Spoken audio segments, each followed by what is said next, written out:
Hello and welcome to this new episode of my finished projects.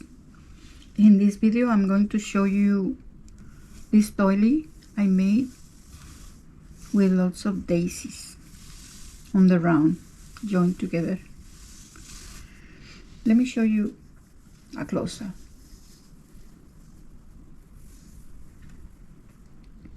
The center, the flowers, the edging of the flowers. I used fuchsia, a pink that looks like fuchsia, and lemon green and white. Oh, I like off-white, but I think this is red heart white,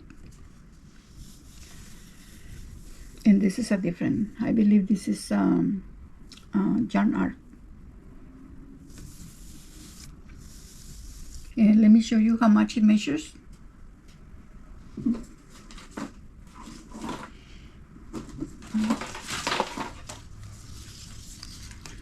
It measures 16 inch, approximately 16 and a half, almost 17 inches. Or 42 centimeters approximately. Closer. Let me show you how it looks in the reverse side. I used thread 10 and 1.5 millimeter or 1.65. Jesus, I made it so long ago. I could have used 150 probably, because I see them, they're a little tight. But here, it doesn't matter what I use, because you're gonna use whatever is okay for your tension. But still, I like to give you the right information in case you want to make it. You already know how much it measures, what size of thread. And let me show you the name of the pattern in case you want to go and get it. I'm probably going to have a step-by-step tutorial on this.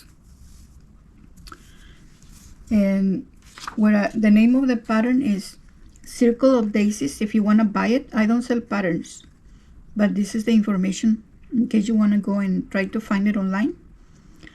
The magazine is McCall's Magazine 1993, Circle of Daisies. And here it is. You can pick your own colors. I've seen some in deeper green and yellow flowers that look really nice. I'm probably gonna make it the flowers yellow as the one, exactly as the one that the designer made, so I can have a different color. I don't like red, but I'll probably make it in yellow with white center, a deeper green to contrast the yellow flower. And the tutorial should be up anytime next month. I hope you like it, and if you like to come back and see the tutorial, I'll promise you I will have it if God lets me, of course. God first. So here it is, my finished project. If you have any questions, you can leave it in the comments. And thank you for visiting, and I see you in my next video.